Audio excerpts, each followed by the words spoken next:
Today is Friday, December 28th, 2018, and I'm at the Cass County Historical Museum, and our guests today are brothers Bill Richel and Steve Richel. Bill and Steve grew up in Plattsmouth and had their careers in Plattsmouth in the area. And let's just begin, Bill and Steve, talking about your parents, where they were from, siblings of theirs, how they came to Plattsmouth, and we'll just start there. Well, the Richel family is originally from the Lancaster, Pennsylvania area. Shortly before the Civil War, they headed west. The main clan settled over near Gretna, Nebraska, where there is a new Pennsylvania cemetery that is primarily all Richels that are buried there.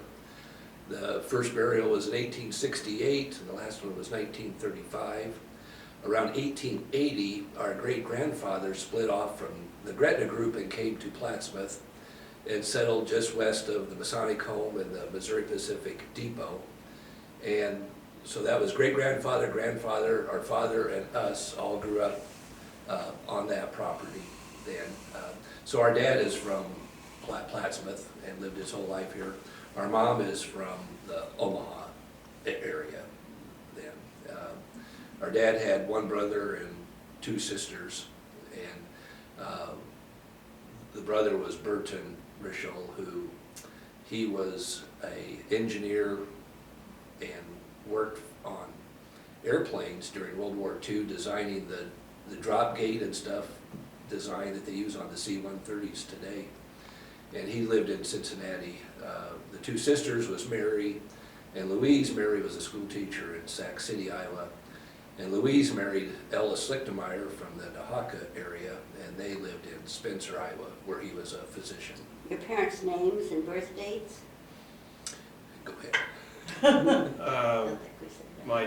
Our dad's name was John, and his birthday was May 24th, 1917.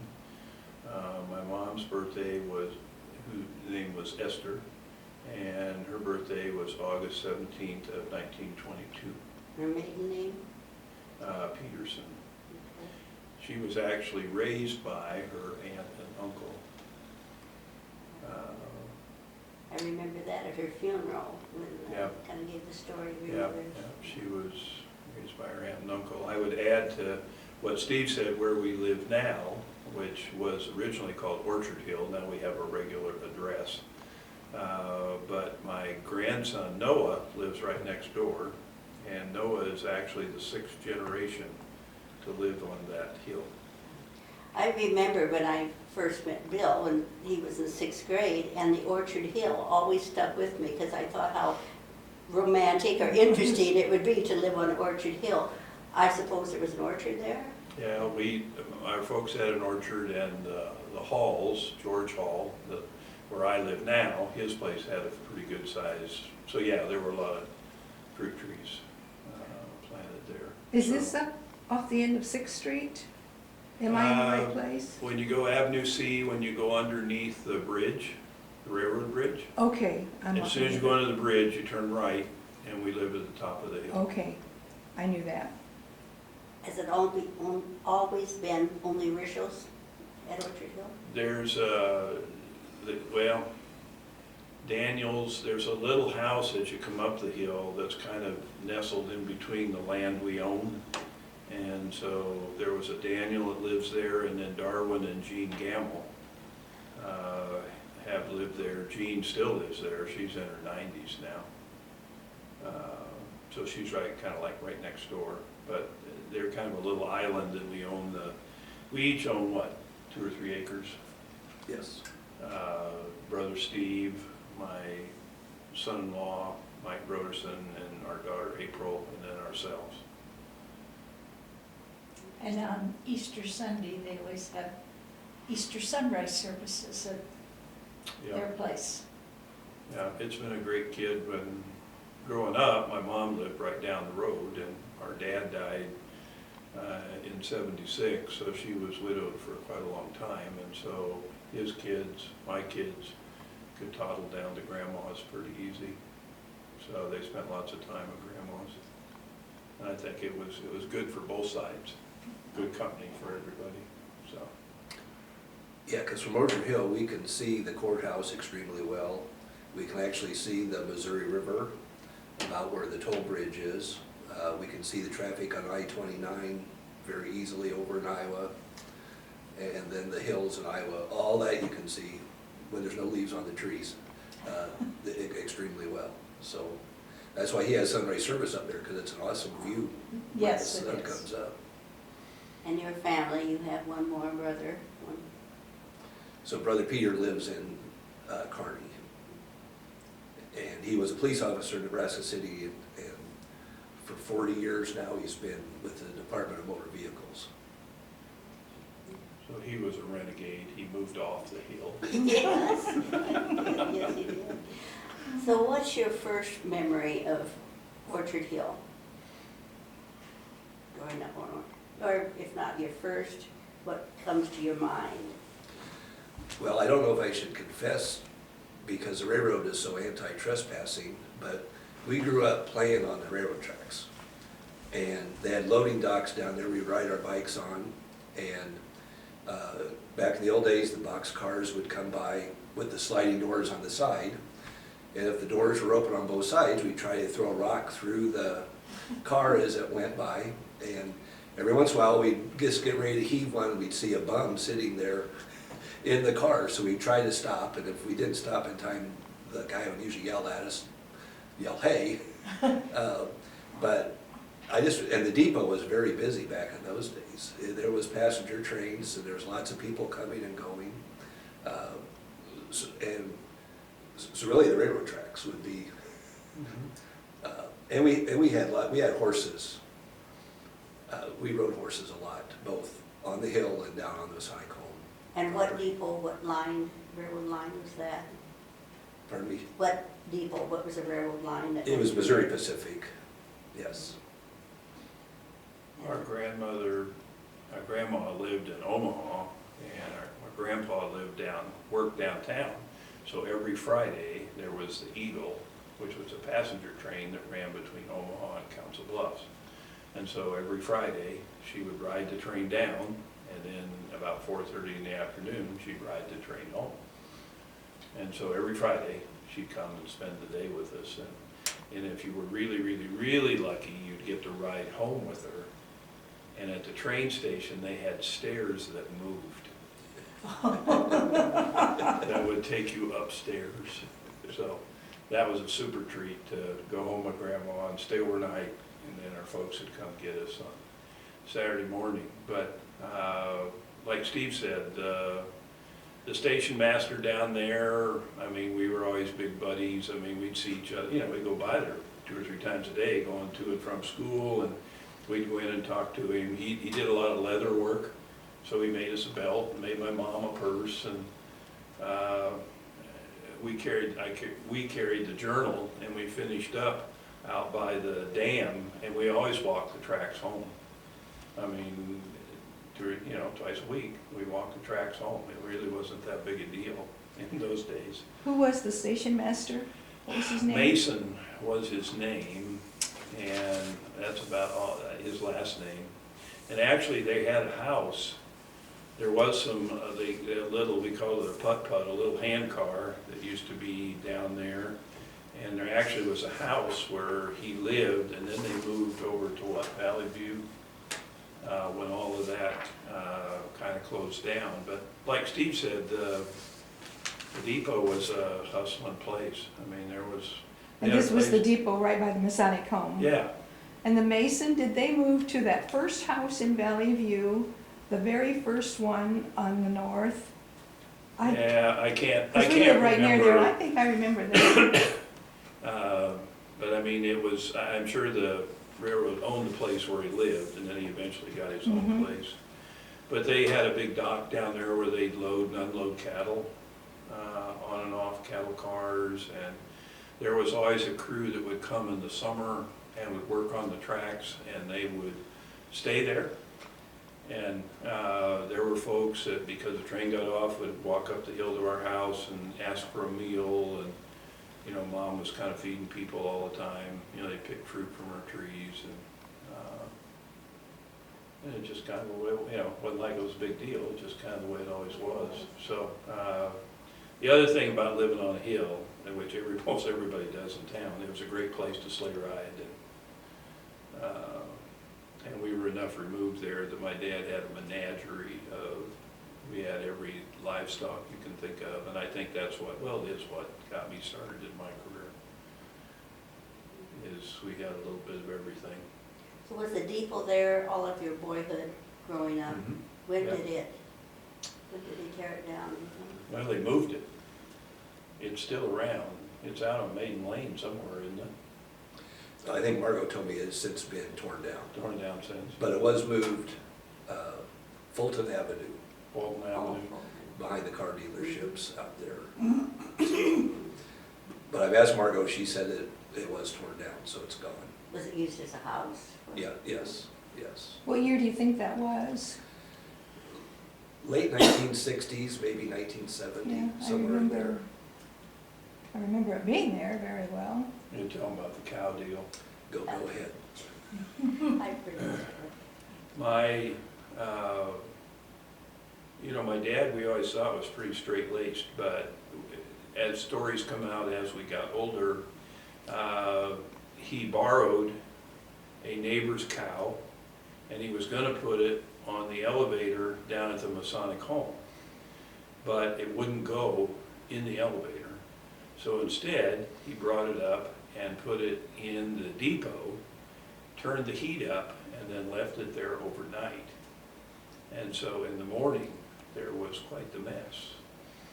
And the station master was not real happy, and we don't know if they ever knew exactly who did it. Who cleaned it up? As kids, we knew this story, but we weren't allowed to tell Yeah. anybody. And this then- was when your dad was a kid. Younger, A teenager. yeah. So we're sure our grandfather went to his death never knowing it was his own son that did Yeah, that. yeah. And I was at church one Sunday and Pat comes over to me and says, I heard the story about the cow in the depot. And my words were, how do you know about that? Because Nobody knows. we didn't tell anybody. We're How did sworn I to know? secrecy. Somebody has written a book here Oh, Jim Ellis? that's available, because our area was the strong Polish, Yes, or back in those days it was called Bohunk right. community. Oh, that would. And there was a dance hall at the end of Avenue C, Yeah. and he gave me a brown bag thing here, and he Joe told, Knopple. told the cow story. That's So- right, yes. Yeah, the little Joe, flyer the little for book, the yes, he did. That's Bohemian how I- Town. Mhm. I was thinking of that, you being really part of almost Bohemian Town. Did, of course, the church was there, the Holy Rosary, which you didn't attend, but were some of your friends, and you were there, but yet there was a space between Orchard Hill, because Orchard Hill was pretty isolated anyway, but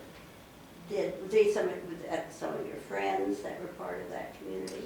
Well, by the time we came along, it was all gone. I mean, it was just Blacksmith. I think more of my folks' friends, my dad's friends especially, since he had grown up there. I mean, the Pitzes and the Kolaches he used to like, and the, Claire Janacek would John always and make James. you. Yandas. yeah, that, my dad was pretty well connected to them.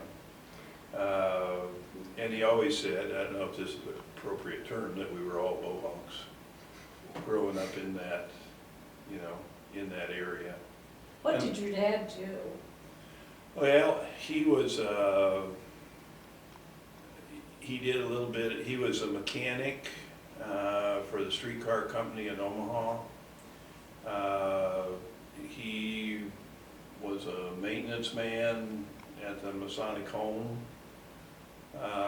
What he really did is he really worked with kids.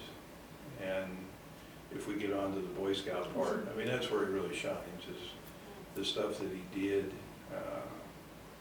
So, what else?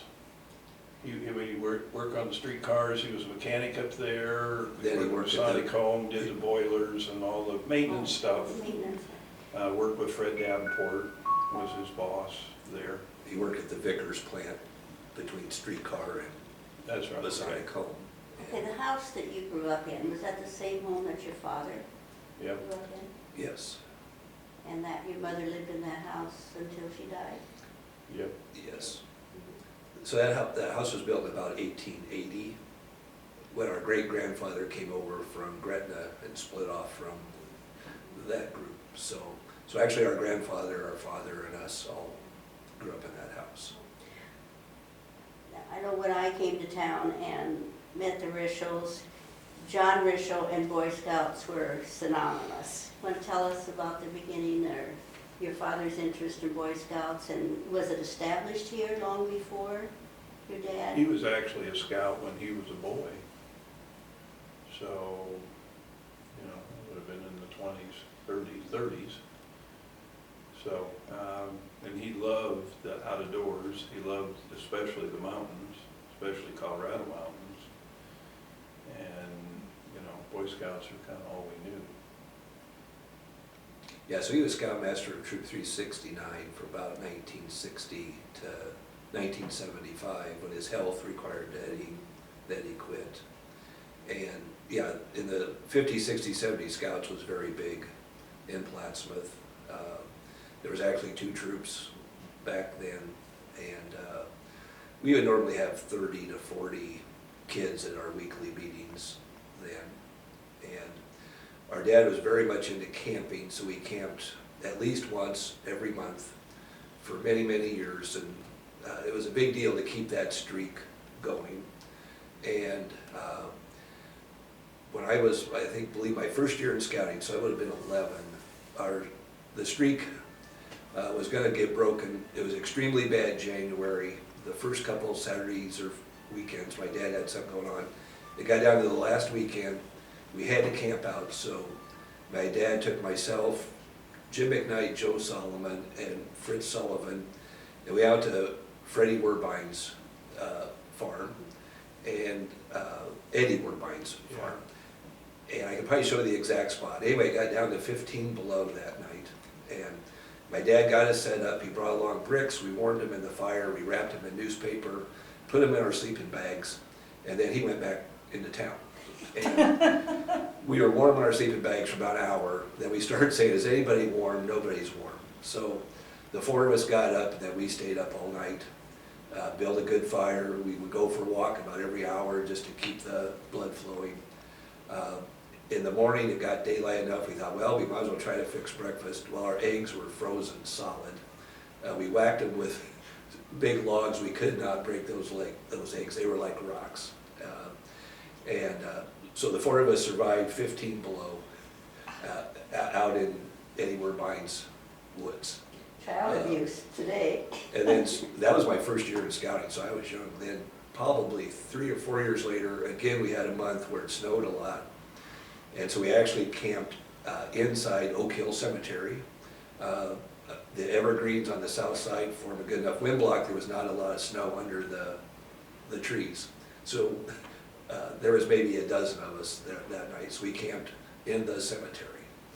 And of course, I'm sure some of the younger kids never slept that night, because us older kids were making noises and stuff on purpose. So those are some interesting places we camped.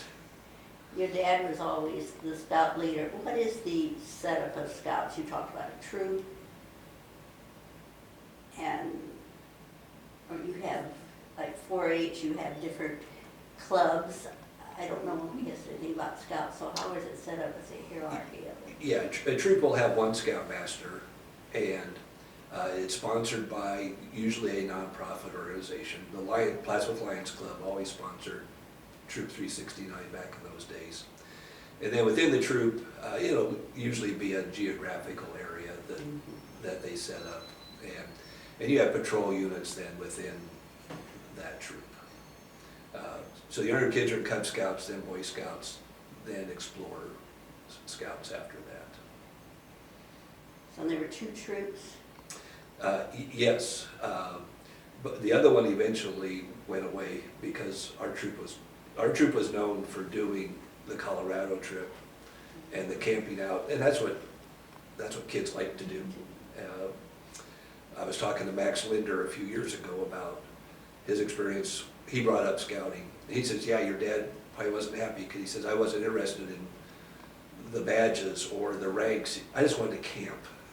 And that always stayed with him. So our troop was known as getting outdoors and doing things. And who were some of the other men that helped, that you remember with your troop? Or? Yeah, Russ Nielsen was big early on, Bob Bogle, Lyle Ranke, I know Frank Eister did some, and Those are probably the main ones. And all of those had kids that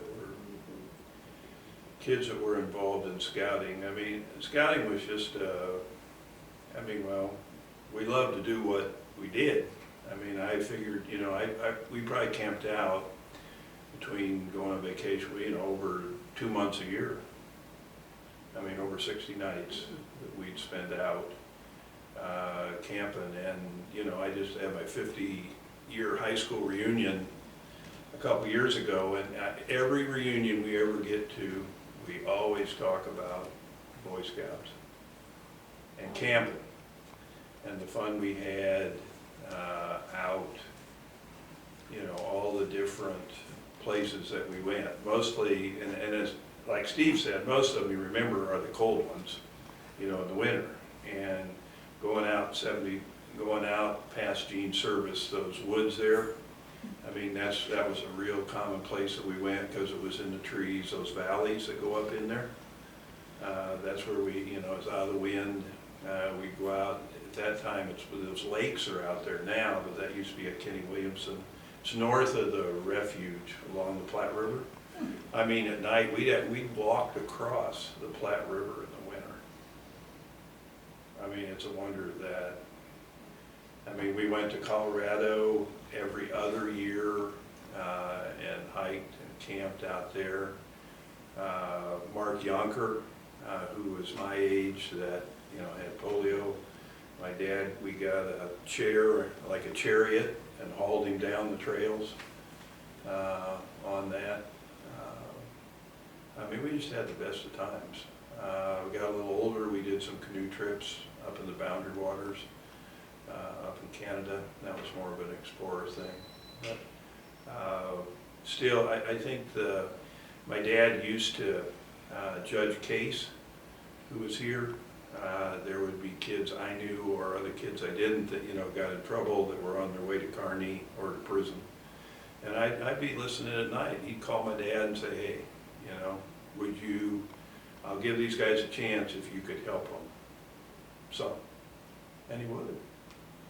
And, one of those was one of my good friends that was he was really in pretty big trouble. And, he turned out, he's now not here, but he was president of a bank here in Nebraska.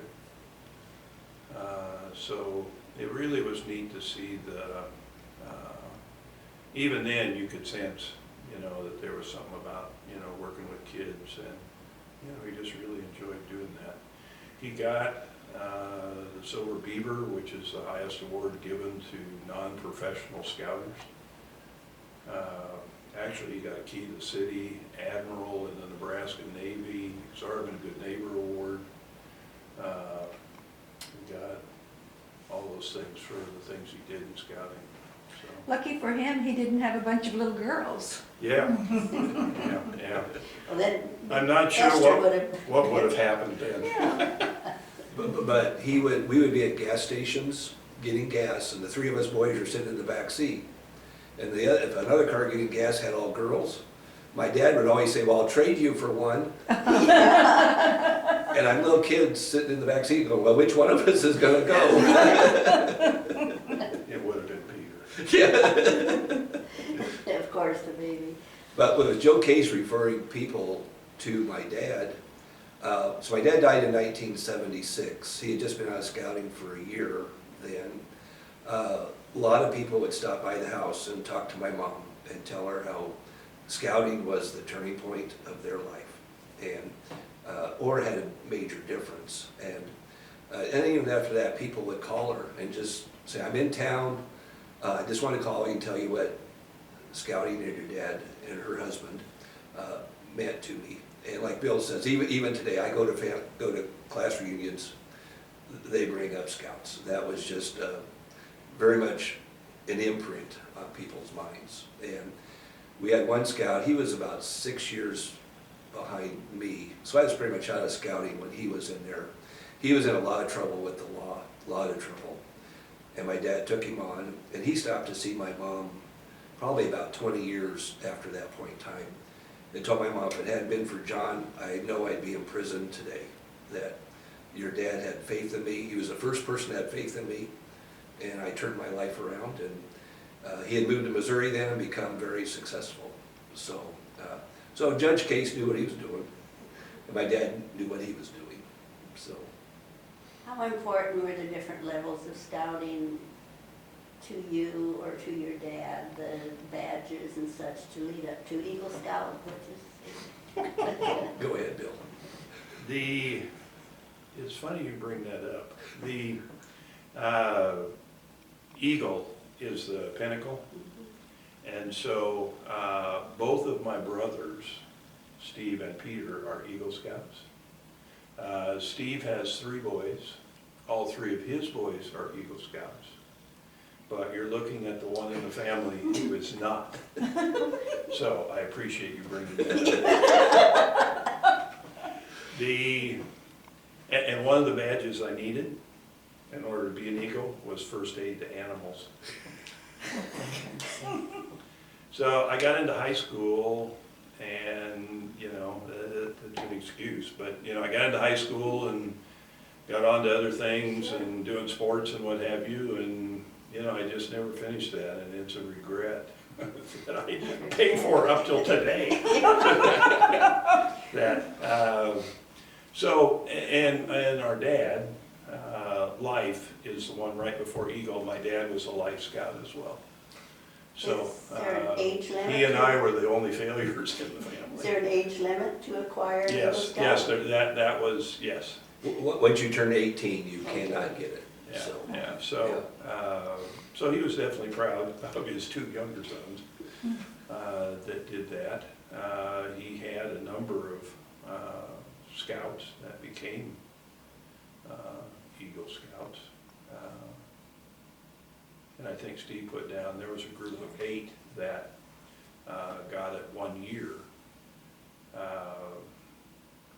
Dave Nielsen was one of those, Carl Schreiner, Creighton Rylander, Ken Rylander. Ken Rylander, Lloyd Fitch. Bill Spradlin. Those ones I can remember. Bugsy, Bill? That Bugsy, yes. Yep. So the picture of In his younger them, days. we have a picture of them, and Bugsy definitely looks different back in those days. Yeah. But it was a big, they had the Eagle ceremony at the high school band played. The guy who was the president of then Omaha University was there to talk. It was, to have those 8 all at one time was a major, it's a very rare occurrence to have 8 at one time get their Eagle. Well, it certainly makes the Classman's Journal when it became Eagle Scout. I haven't seen an Eagle Scout. Oh yeah, it was just a couple weeks ago. What was There was, I think it was Murray or Manly, where the whole troop were Eagle Scouts at the same Yep. time. Yeah, I think, you're right. That was within the last month or 2. Yeah, All right. and I can't, was it Manly? Yeah, or Murray, I think. Probably, yeah, Murray or Manly, Manly? it's not enough boys, that many boys in Manly. Well, that's But probably the true. area, yeah. But another thing with scouting, we were talking about wanting to camp out. Every year at the Omaha Civic Auditorium in Omaha, the Covered Wagon Council, which now is the Mid-America Council, would have a big jamboree where the whole Civic Auditorium would have booths set up for every troop. And the booth was maybe a 15 by 15 foot area. And at least one year, my dad had the troop camp outside on the sidewalk of the Civic Auditorium. And that was before my time. Bill was in that group. And Right at the front door. He got sod from somewhere, in the winter. I mean, this was always in February, so I mean, it was cold. And put sod down, and we pitched our tents right out there in the front of the Civic Auditorium. And when I was there, so I never did that camping indoors in our little 15 by 15 foot area. My dad would usually take a couple of the geese we were raising, and that was a huge attraction because these city scouts had never seen a goose up close. So they could actually reach over the barrier and pet them, and the geese would snap at them, and the geese would honk like crazy. And that auditorium was very busy with all the activities, but you could still hear our geese over and above all of the racket. So I don't think too many scouting troops brought live farm animals to do that. So, but that was my dad. He nothing was out of bounds. I'll get into our pet skunk. We even had 2 pet skunks for a while, named Patty and Pierre, and we took them to Colorado with us, camping in Glacier Basin Campground. We had little harnesses on them. We could put a leash on them.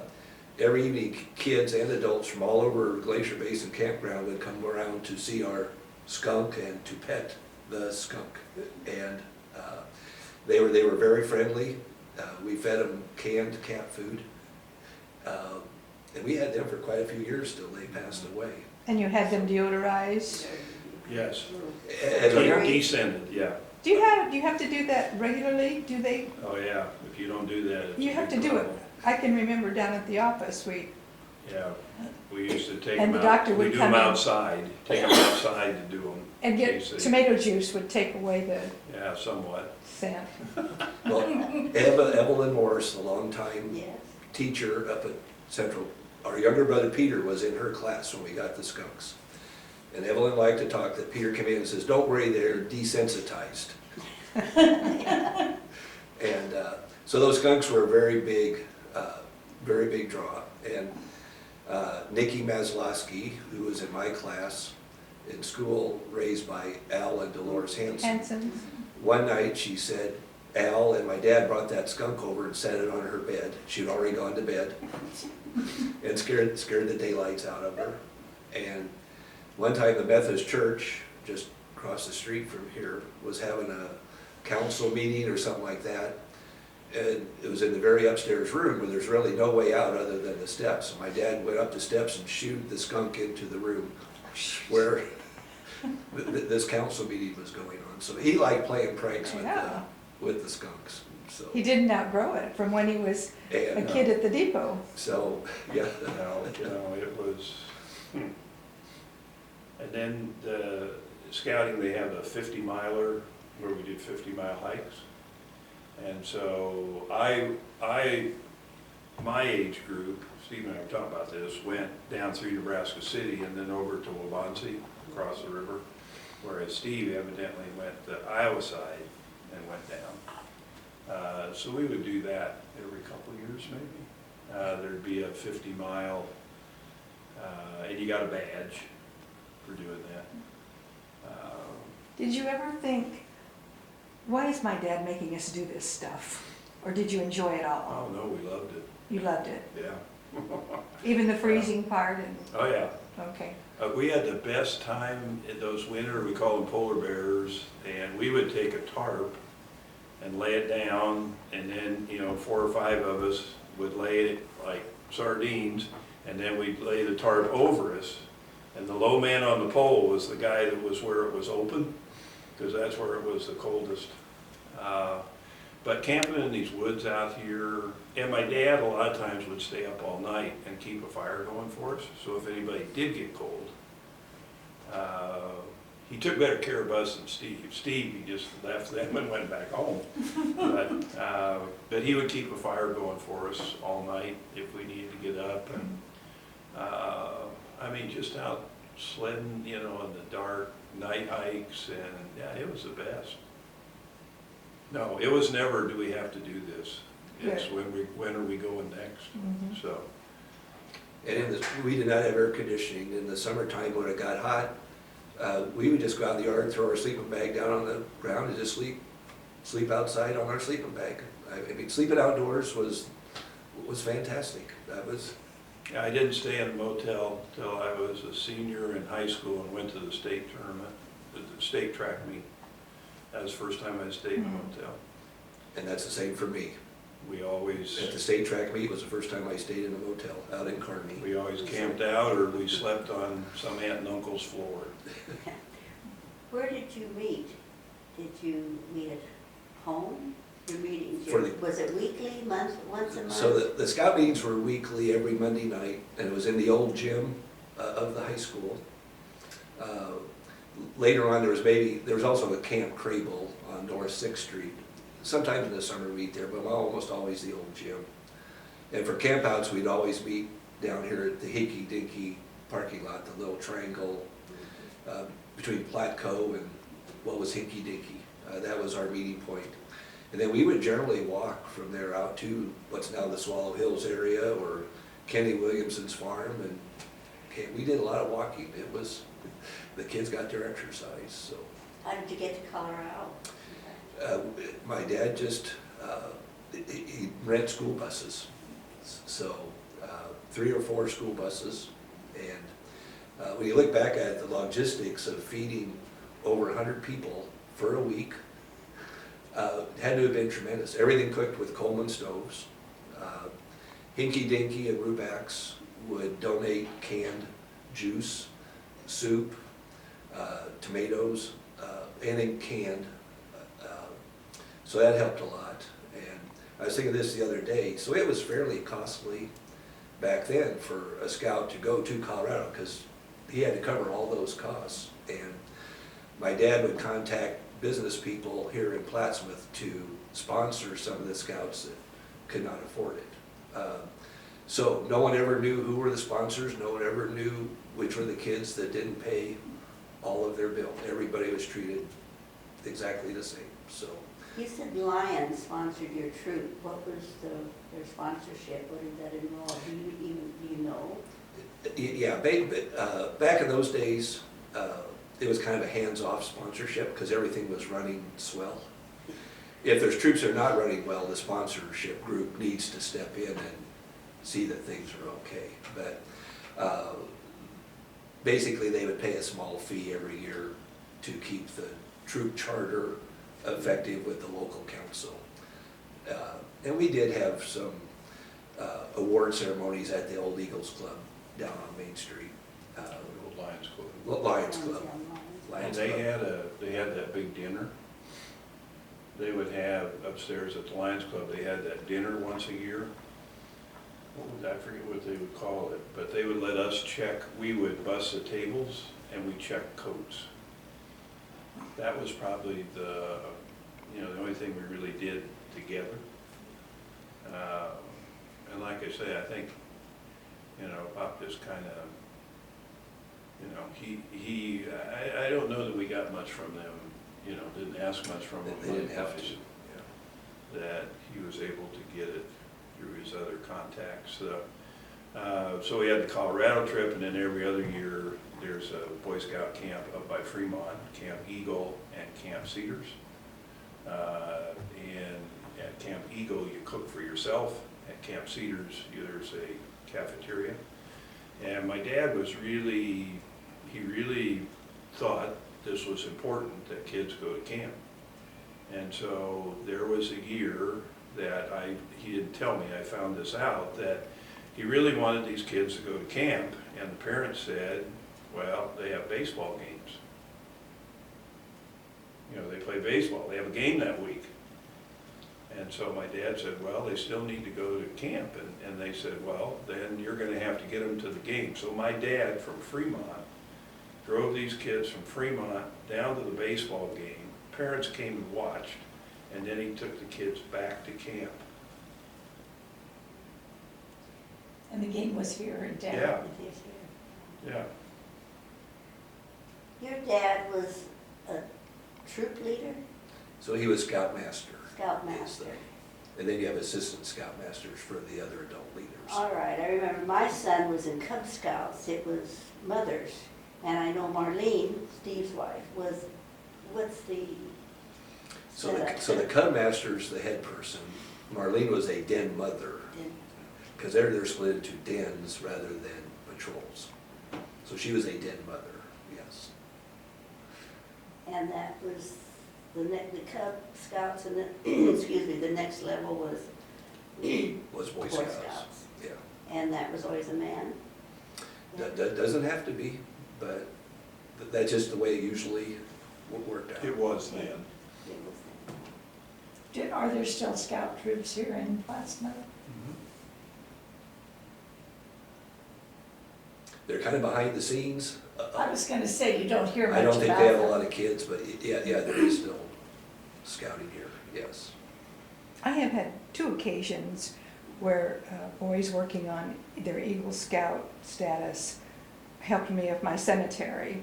One of them designed a little pathway and gardens and flagpole. Another one put fences up for me to get there. You have an Eagle project. That was their project. They had to design it, get the help.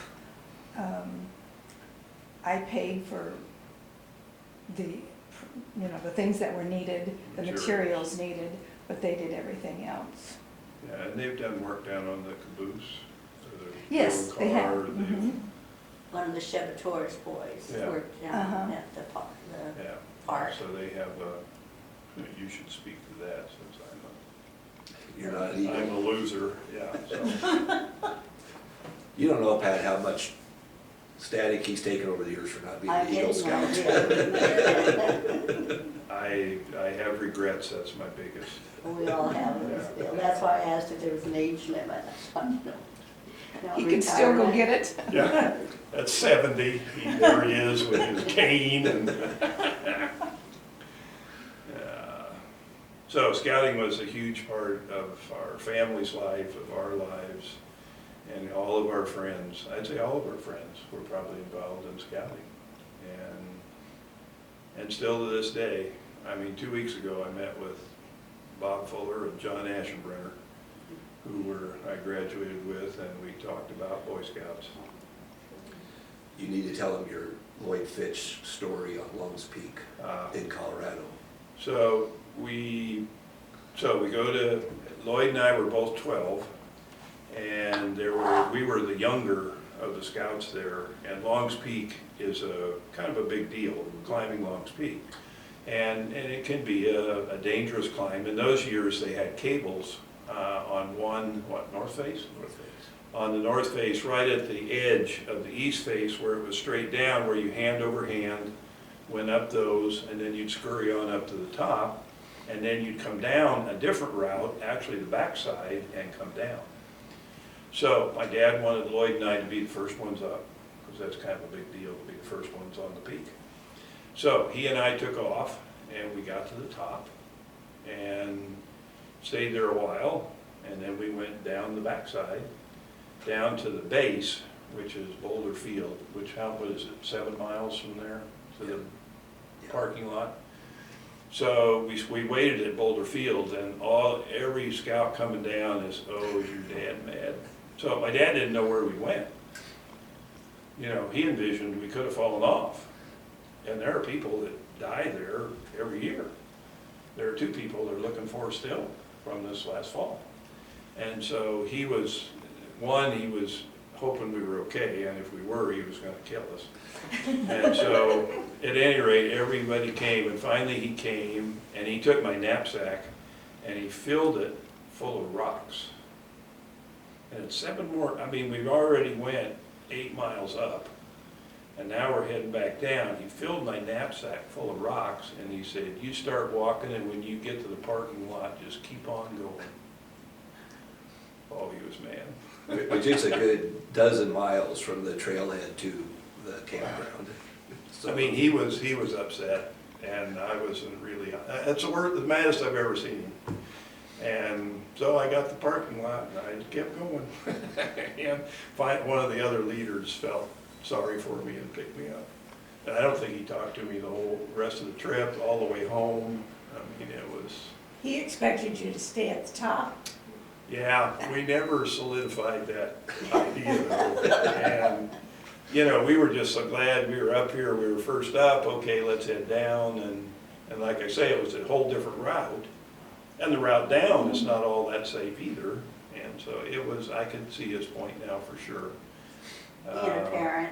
We and- weren't thinking the best, no. Yeah, being a parent, you're so worried about them and then so relieved when you're okay, but that's. Yeah, yeah, so Other than we, that, sack with rocks. Well, and our dad had worked in Rocky Mountain National Park right after World War II, helping build the trails and clearing trees for roads and stuff. And in September of 1946, he had actually got called with a group of people to go recover a body of a climber who had fallen and died off of the east face of Long's Peak.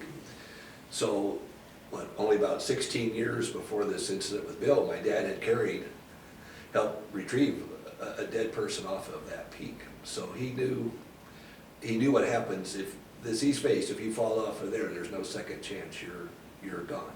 And these cables were literally 3 or 4 feet from that edge on purpose. The ranger who installed them wanted to give people a thrill. So our dad did have a valid reason to be upset when Bill and Lloyd just disappeared. Did you have any jobs when you were boys? Or were you so busy with scouts that pretty much took care of your extra time? Well, all 3 of us carried Plasma's Oh, journal, you mentioned that. and that was our sole source of income. Anything I ever bought, all the way up to my first pony, was from carrying the journal. We had 86 customers, and twice, Monday and Thursdays, and we got it was $0.25 for 2 weeks, for 4 papers. It cost the people $0.25, and of that $0.25, we got $0.10. yes. But everything I bought, bicycles, the first pony I bought, paid for with my paper route money. And then we were janitors up here at the church. I mean, we shoveled the snow, we cut the grass. We meaning, Steve, I, Peter, and my dad. okay. I always tell people we did the work, he got the check. But it eventually filtered down to us in one way or another. But yeah, that was, I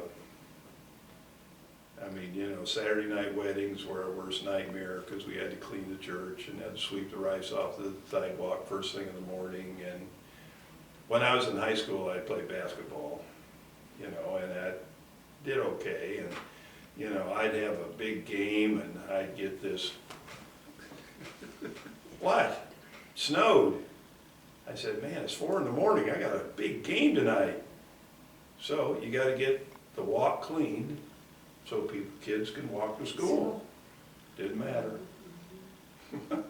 Didn't matter. So on big game days, Bill's out of bed before dark shoveling snow on So the 7th kids and would, Main. and it was kind of a help because once they tracked it down, it was hard to get it shoveled off. So, Well, yes. Yeah. but yeah, so we shoveled the walks, cut the grass, cleaned the church, $60 a month. That was when you were in high school? Yeah. Yeah, I don't know how long you did that. I think right up to his death, I think he was still janitor. Yeah. I think so.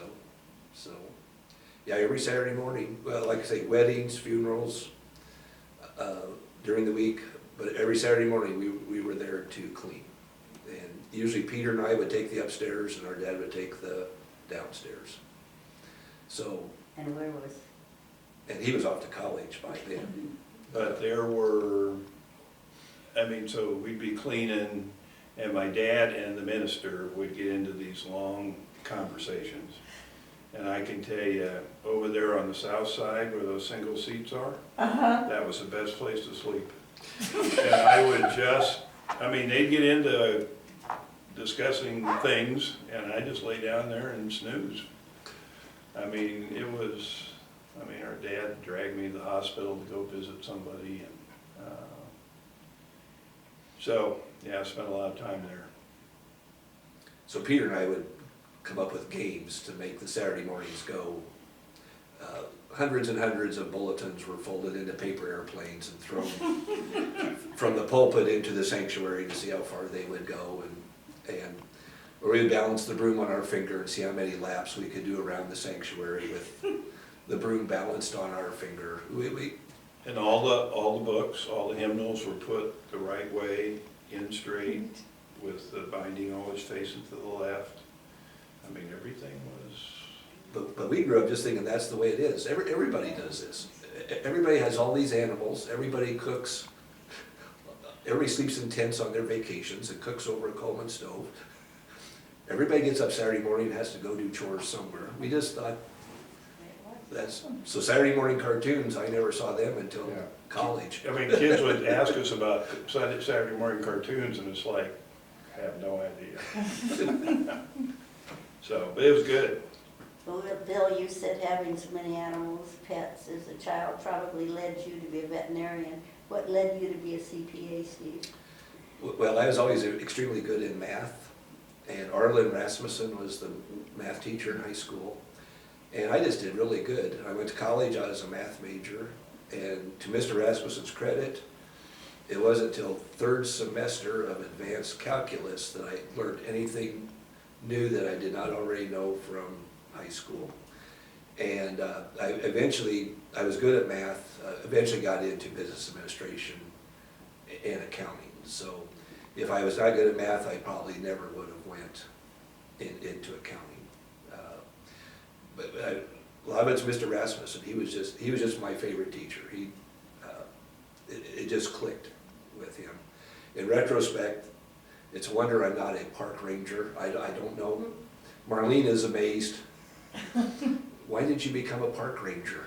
Because all of us are so infatuated with the mountains and climbing and camping and stuff. But Do you still go to Colorado for vacations? Yeah, but he stays in a motel. He's, my wife will not camp out. So, you know, this Longs Peak we've been talking about, I've climbed that many times. I've climbed it at least once with each of my 3 boys. That was my goal to do that. And we still go out there quite often. All 3 of my boys love to go mountain climbing. They're very much all outdoors